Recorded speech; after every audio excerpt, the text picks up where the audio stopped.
everybody, it's Jen and Jay, and we're doing stuff. We just got up to the property. It is Saturday the 1st of April, and this is no April Fools. Last week we took a day off to finish this thing because there were some storms coming that were supposed to make it wet, and that happened.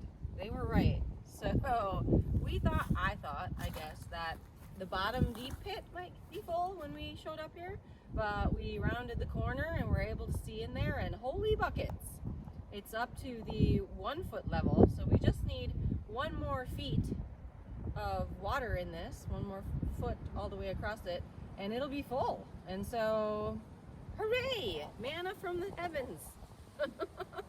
Thanks for watching.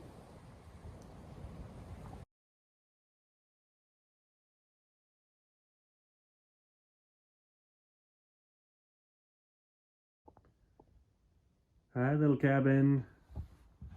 Got it nice and cleaned up. Ready to come and visit. Got the battery installed.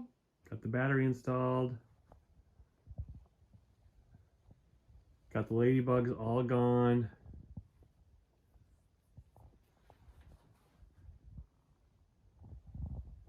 Ready to come up and stay.